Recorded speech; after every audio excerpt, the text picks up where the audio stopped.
Welcome to CN Reddy academy online classes. నేను మీ చల్లా నరసింహారెడ్డి. నిన్ననే ఏపీ గ్రూప్ 2 ప్రిలిమ్స్ ఫలితాలను వెల్లడించడం జరిగింది. అనుకున్నట్టుగానే సీరియస్ ఆస్పిరెంట్స్ అందరూ మెయిన్స్కి అర్హత సాధించారండి. విచిత్రం ఏంటంటే మెయిన్స్ ఎగ్జామినేషన్ డేట్ను కూడా అనౌన్స్ చేయడం జరిగింది. మరి మెయిన్స్ ఎగ్జామ్ను ఎప్పుడు కండక్ట్ చేయబోతున్నారంటే 2024 జూలై 28న. అదృష్టం ఏంటంటే అందరికీ సఫిషియెంట్ టైం ఇవ్వడం జరిగింది. సఫిషియెంట్ టైం ఇచ్చారు కాబట్టే మన సిఎన్ రెడ్డి అకాడమీ 2.0 యాప్ ద్వారా సైన్స్ అండ్ టెక్నాలజీ కోర్సును అందుబాటులోకి తెచ్చిందండి. ఫస్ట్ మీ అందరికీ రావాల్సిన క్లారిటీ ఏంటంటే గ్రూప్ 2 మెయిన్స్కు సంబంధించిన సైన్స్ అండ్ టెక్నాలజీ సిలబస్లో మొత్తం 5 యూనిట్స్ ఉన్నాయండి. ఆ 5 యూనిట్స్లో మొదటి యూనిట్ మాత్రమే కంప్లీట్గా సైన్స్ అండ్ టెక్నాలజీకి సంబంధించింది. మిగతా 4 యూనిట్స్ ఎన్విరాన్మెంట్ రిలేటెడ్ యూనిట్స్ కావడం విశేషం. అందుకే మన కోర్సును ఏమని చెప్పచ్చు అంటే science and technology and environment. మరి సైన్స్ అండ్ టెక్నాలజీ కోర్సును మొత్తం ఎన్ని రోజుల్లో కంప్లీట్ చేయబోతున్నామంటే 90 రోజుల్లో.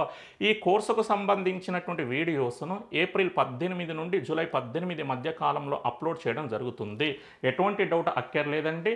ఉన్నవే 5 యూనిట్స్ కాబట్టి 5 యూనిట్స్ను 90 రోజుల్లో అంటే దాదాపు 3 నెలల్లో చాలా సులభంగా కంప్లీట్ చేయడం జరుగుతుంది. నేటి నుండి ఏప్రిల్ 18 వరకు అంటే రాబోయే వారం రోజుల్లో 5 యూనిట్స్కు సంబంధించి కొన్ని వీడియోస్ను కూడా అప్లోడ్ చేయడం జరుగుతుంది. చిన్న క్లారిటీ ఏంటంటే గత 3 సంవత్సరాలుగా మన CN Reddy academy GK and current అఫైర్స్తో పాటుగా science and technology and environmental issues అనేటువంటి కోర్సును కూడా ప్రొవైడ్ చేయడం జరిగింది. మనం గతంలో science and technology and environmental ఇష్యూస్కు సంబంధించి రూపొందించినటువంటి వీడియోలలో చాలా వీడియోలు మన గ్రూప్ 2 మెయిన్స్కు సరిపోయే విధంగా ఉన్నాయండి. విచిత్రం ఏంటంటే గ్రూప్ 2 మెయిన్స్లో దాదాపు 30% సిలబస్కు అనుగుణంగా ఆ వీడియోస్ ఉన్నాయండి. అందుకే ఫస్ట్ మేము ఏం చేస్తున్నామంటే ఆ వీడియోస్ అన్నింటిని ఎడిట్ చేసి రాబోయే వారం రోజుల్లో యూనిట్స్ వైజ్గా అప్లోడ్ చేయడం జరుగుతుంది. మీ అందరికీ ఒక అవకాశాన్ని కూడా కల్పించామండి. ప్రతి యూనిట్లో కనీసం ఒక వీడియోను అన్లాక్ చేశామండి. అంటే ఈ వీడియోను ఎవరైనా వాచ్ చేసే అవకాశం ఉంటుంది. ఎందుకోసం అంటే మా విద్యార్థులకు మేమేంటో తెలుసు, కానీ కొత్తగా చేరేటువంటి విద్యార్థులకు ఏదో ఒక డౌట్ ఉంటుంది. ఆ డౌట్ను క్లారిఫై చేసేటువంటి ఉద్దేశంతో ప్రతి యూనిట్లో ఒక వీడియోను అన్లాక్ చేయడం జరిగింది. మీరు కోర్సును పర్చేజ్ చేయడానికంటే ముందే ఆ వీడియోను వాచ్ చేయండి. ఎప్పుడు మీకు ఏమైనా డౌట్స్ ఉంటే టీచింగ్లో మీకు ఎటువంటి డౌట్ అక్కర్లేదండి, అద్భుతమైన టీచింగ్ ఉంటుంది. నెక్స్ట్ అండి పీడిఎఫ్స్. చిన్న క్లారిటీ ఏంటంటే వారం రోజుల్లో అప్లోడ్ చేయబోతున్నటువంటి 30% వీడియోలకు సంబంధించి కొన్నింటికి పీడిఎఫ్స్ ఉండే అవకాశం ఉంటుంది. అయితే ఏప్రిల్ 18 నుండి రెగ్యులర్గా అప్లోడ్ చేయబోయేటువంటి ప్రతి వీడియోకు మాత్రం తప్పనిసరిగా పీడిఎఫ్ ఉంటుంది. ఆ పీడిఎఫ్ కూడా హ్యాండ్ రైటింగ్ రూపంలో ఉంటుంది. పీడిఎఫ్స్ విషయంలో ఎటువంటి డౌట్ వద్దండి. నెక్స్ట్ అండి ఎగ్జామ్స్. అసలు సబ్జెక్టుపై పట్టు రాకుండా ఎగ్జామ్స్ రాయడం అనేది సరికాదండి. అందుకే మేము ఏమైనా నిర్ణయం తీసుకున్నామంటే కనీసం సగం సిలబస్ పూర్తయిన తర్వాత ఎగ్జామ్స్ కండక్ట్ చేయాలని, ఆ ఎగ్జామ్స్ కూడా ఏ విధంగా కండక్ట్ చేస్తామనేది 50% సిలబస్ పూర్తయిన తర్వాత క్లారిటీ ఇస్తామండి. ఎగ్జామ్స్ ఫీ అనేది సపరేట్గా పే చేయాల్సి ఉంటుంది. అది మినిమం ఫీ ఉంటుందండి. నెక్స్ట్ అండి మన కోర్సులో మొదటి 4 వారాల పాటు వారానికి 4 రోజుల పాటు వీడియోస్ అప్లోడ్ చేయబడతాయండి. మొదటి 4 వారాల తర్వాత ప్రతి వారం 5 రోజుల పాటు వీడియోస్ అప్లోడ్ చేయడం జరుగుతుంది. ప్రారంభంలో వారానికి 4 రోజుల పాటు వీడియోస్ అప్లోడ్ చేస్తామండి. ఆ తర్వాత వారానికి 5 రోజుల పాటు వీడియోస్ అప్లోడ్ చేస్తామండి. మన సిలబస్ దేనితో ప్రారంభమవుతుంది అంటే థర్డ్ యూనిట్తో. థర్డ్ యూనిట్ ఏంటండి ఎకో సిస్టమ్ అండ్ బయోడైవర్సిటీ. మరి 90 రోజుల్లో సిలబస్ పూర్తి కాబడేటువంటి ఈ కోర్సుకు ఫీజును ఎంతగా నిర్ణయించామంటే 1500. వాస్తవానికి 2500 రూపాయలు అనుకున్నామండి. కానీ చాలామంది విద్యార్థులు అందులో ప్రధానంగా మా ఓల్డ్ స్టూడెంట్స్ అందరూ 1500 డిసైడ్ చేశారండి. ఈ 1500 ఫీ కూడా ఎవరికి ఉంటుంది అంటే ఏప్రిల్ 13 లోపు జాయిన్ అయ్యే వారికి మాత్రమే. ఏప్రిల్ 13 తర్వాత ఎవరైనా జాయిన్ కావాలనుకుంటే ఖచ్చితంగా 2500 రూపాయలు పే చేయాల్సి ఉంటుంది. నెక్స్ట్ మనం ఏం చేద్దామంటే ఒకసారి సిలబస్పై క్లారిటీ తెచ్చుకునే ప్రయత్నం చేద్దామండి. అసలు సైన్స్ అండ్ టెక్నాలజీ సిలబస్లో మొత్తం ఎన్ని యూనిట్స్ ఉన్నాయంటే 5. ఆ 5 యూనిట్స్ పేర్లపై క్లారిటీ ఉండాలండి. First one technology machines, policy policies and applications, second one energy management, third one ecosystem and biodiversity, fourth one waste management and pollution control, fifth one environment and health. ఈ 5 యూనిట్స్లో మొట్టమొదటి unit మాత్రమే 100% science and టెక్నాలజీకి సంబంధించింది. మిగతా 4 units environment related units కావడం విశేషం. అందుకే మన కోర్సులు ఏమని చెప్పొచ్చండి, science and technology and environment. ఇందులో ఉన్నటువంటి సిలబస్ కంప్లీట్గా కరెంట్ అఫైర్స్ ద్వారా అప్డేట్ చేయాల్సి ఉంటుంది. అత్యధిక క్వశ్చన్స్ కరెంట్ అఫైర్స్ రిలేటెడ్గా వచ్చే అవకాశం ఉంటుంది. ఒక్కసారి జాగ్రత్త పరిశీలించండి. మొదటి యూనిట్లో ప్రధానంగా 4 టెక్నాలజీలకు సంబంధించిన సిలబస్ ఉందండి. First one space technology, second one defence technology, third one information and communication technology, fourth one nuclear technology. మొదటి యూనిట్కి సంబంధించిన సిలబస్ చాలా ఎక్కువగా ఉంటుందండి. అత్యధిక క్వశ్చన్స్ ఇక్కడి నుండే వచ్చే అవకాశం ఉంది. వెంటనే మీ అందరికీ డౌట్ వచ్చేసి ఉంటుంది, 5 యూనిట్స్ మొత్తం 75 మార్కులు కదా, మరి ప్రతి యూనిట్ నుండి 15 క్వశ్చన్స్ వస్తాయి, అటువంటప్పుడు ఇదొక్క యూనిట్ నుండి అత్యధిక క్వశ్చన్స్ వస్తాయని ఎలా చెప్పగలుగుతున్నావు? మీ అందరికీ తెలియాల్సిన విషయం ఏంటంటే ప్రతి యూనిట్ నుండి 15 క్వశ్చన్స్ అనేది ఎక్కడ కూడా మ్యాండేటరీ కాదండి. ఒక యూనిట్ నుండి ఎక్కువ క్వశ్చన్స్ రావచ్చు, మరొక యూనిట్ నుండి తక్కువ క్వశ్చన్స్ రావచ్చు. ఒక ఎగ్జాంపుల్ చెప్పే ప్రయత్నం చేస్తానండి. 4th యూనిట్ ఏంటంటే waste management and pollution control. ఖచ్చితంగా ఇక్కడి నుండి తక్కువ క్వశ్చన్స్ వచ్చే అవకాశం ఉంది.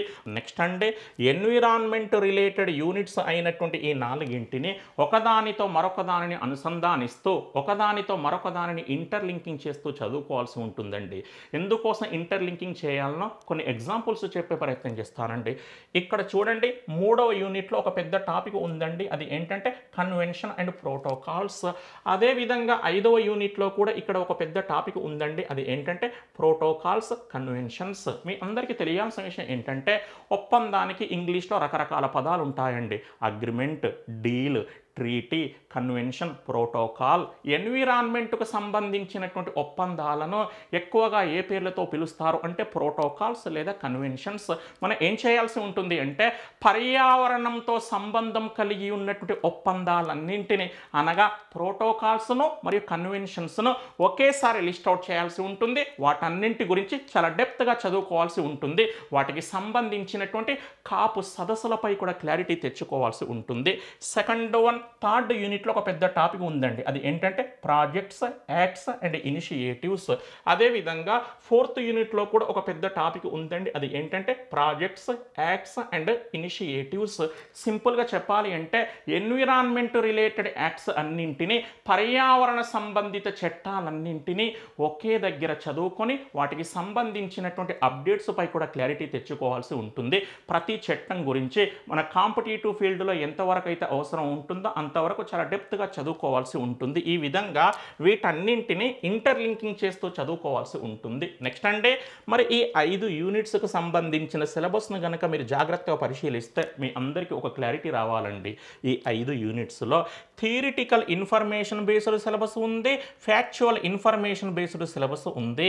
అత్యధిక క్వశ్చన్స్ ఎక్కడి నుండి వస్తాయంటే ఫ్యాక్చువల్ ఇన్ఫర్మేషన్ బేస్డ్ సిలబస్ నుండి. ఈ రెండింటికి 2 బెస్ట్ ఎగ్జాంపుల్స్ చెప్పే ప్రయత్నం చేస్తానండి.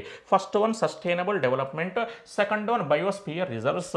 సస్టైనబుల్ డెవలప్మెంట్ అనేది థియరిటికల్ ఇన్ఫర్మేషన్ బేస్డ్ సిలబస్ క్రిందికి రాగా, బయోస్పియర్ రిజర్వ్స్ అనేది ఫ్యాక్చువల్ ఇన్ఫర్మేషన్ బేస్డ్ సిలబస్ క్రిందికి వస్తుందండి. సస్టైనబుల్ డెవలప్మెంట్ అనగా అభివృద్ధికి పర్యావరణానికి మధ్య సమతుల్యత సాధిస్తూ చేసేటువంటి అభివృద్ధి అని అర్థమండి. మీ అందరికీ తెలియాల్సిన విషయం ఏంటంటే ఏదైనా ఒక అభివృద్ధి కార్యక్రమాన్ని చేపడుతున్నప్పుడు తప్పనిసరిగా పర్యావరణానికి కాస్తో కూస్తో నష్టం వాటిల్లుతుంది. అయితే ఆ నష్టాన్ని ఏం చేయాల్సి ఉంటుంది? సాధ్యమైనంత తగ్గించాల్సి ఉంటుంది. పర్యావరణానికి వాటిల్లేటువంటి నష్టాన్ని సాధ్యమైనంతగా తగ్గిస్తూ అభివృద్ధి చేసినప్పుడు ఆ అభివృద్ధి అనేది దీర్ఘకాలం కొనసాగుతుంది. అనేక సంవత్సరాల పాటు ఆ అభివృద్ధి ఉంటుంది. అందుకే ఆ అభివృద్ధిని ఏమంటున్నామండి? సుస్థిరాభివృద్ధి. సుస్థిర ప్లస్ అభివృద్ధి, సుస్థిరాభివృద్ధి. దీర్ఘకాలం పాటు, చాలా కాలం పాటు ఉండేటువంటి అభివృద్ధి అని అర్థమండి. ఇక్కడికి పేరండి బయోస్పియర్ రిజర్వ్స్. పెద్దగా థియరిటికల్ ఇన్ఫర్మేషన్ ఉండదండి. మనం ఏం చేయాల్సి ఉంటుంది, అసలు భారతదేశంలో మొత్తం ఎన్ని బయోస్పియర్ రిజర్వ్స్ ఉన్నాయి, అవి ఏ ఏ రాష్ట్రాలలో ఉన్నాయి, వాటిలో యునెస్కో చేత గుర్తించబడ్డటువంటి బయోస్పియర్ రిజర్వ్స్ ఎన్ని ఉన్నాయని చదువుకుంటే సరిపోతుంది. ఈ విధంగా మన సిలబస్లో ఎక్కువగా మనం దేనిపై దృష్టి పెట్టాల్సి ఉంటుంది అంటే ఫ్యాక్చువల్ ఇన్ఫర్మేషన్ బేస్డ్ సిలబస్పై మ్యాక్సిమం మీ అందరికీ క్లారిటీ ఇచ్చే ప్రయత్నం చేశానండి. ఆసక్తి ఉన్నటువంటి విద్యార్థులు ఈ రోజు నుండే చేరేటువంటి ప్రయత్నం చేయండి. టీచింగ్లో మీకు ఎటువంటి డౌట్ అక్కర్లేదండి. 100కు 100% న్యాయం జరుగుతుంది. చిన్న క్లారిటీ ఏంటంటే, నాతో క్లోజ్గా ఉండేటువంటి విద్యార్థులు కొద్దిమంది ఇటీవలి కాలంలో కొన్ని వీడియోస్ను నాకు పంపించారండి. సాధారణంగా నేను వాటిని ఎంకరేజ్ చేయనండి. అయితే వారే ఒక్కసారి చూడండి సార్ అని పంపించారండి. ఆ వీడియోస్లో ఫ్యాకల్టీస్ ఏమంటున్నారంటే, సైన్స్ అండ్ టెక్నాలజీలో చాలా ఈజీగా 75 మార్కులు తెచ్చుకోవచ్చు. అది సాధ్యమా అండి? అది సాధ్యం కాదండి. సైన్స్ అండ్ టెక్నాలజీకి సంబంధించినటువంటి క్వశ్చన్ పేపర్కు ఆన్సర్ చేసేటప్పుడు నీ చేతిలో స్మార్ట్ ఫోన్ పెట్టి నీకు వైఫై ఫెసిలిటీ ఇచ్చినా కూడా 75కు 75 మార్కులు ఆన్సర్ చేయలేవు. కాంపిటేటివ్ ఫీల్డ్లో మనం చేయాల్సింది ఏంటంటే బెస్ట్ ఎఫర్ట్ ఇవ్వాలండి. ఒక్కసారి మీరు ప్రిలిమ్స్ క్వశ్చన్ పేపర్ని తెచ్చుకోండి. కొన్ని క్వశ్చన్స్ను చదవగానే హార్డ్గా అనిపించింది, వెంటనే నర్వస్ అయిపోయారు. అలా ఉండద్దండి. కాంపిటేటివ్ ఎగ్జామ్ రాసేటప్పుడు విద్యార్థి లక్షణం ఏ విధంగా ఉండాలి అంటే, క్వశ్చన్ పేపర్లో కొన్ని క్వశ్చన్స్ మనకు కఠినంగా ఉన్నాయి అంటే అవి మనకు మాత్రమే కాదండి, ఆ రోజు ఎగ్జామ్ రాసేటువంటి అందరికీ కఠినంగా ఉంటాయి. మనం ఏం చేయాల్సి ఉంటుంది, మొదటి క్వశ్చన్ నుండి చివరి క్వశ్చన్ వరకు జాగ్రత్తగా చదువుతూ చక్కగా ఆన్సర్ చేసే ప్రయత్నం చేయాలండి. మనం ఒక్కటేనండి, బెస్ట్ ఎఫర్ట్ ఇచ్చేటువంటి ప్రయత్నం చేయాలండి. ఖచ్చితంగా సక్సెస్ అవుతారు. ఒక్కటైతే చెప్పగలుగుతానండి, భవిష్యత్తులో నిర్వహించబోయేటువంటి గ్రూప్ 2 మెయిన్స్లో మీ జాబ్ను డిసైడ్ చేసేటువంటిది ఏంటంటే సైన్స్ అండ్ టెక్నాలజీ. ఆసక్తి ఉన్నటువంటి విద్యార్థులు వెంటనే చేరేటువంటి ప్రయత్నం చేయండి. Thank you.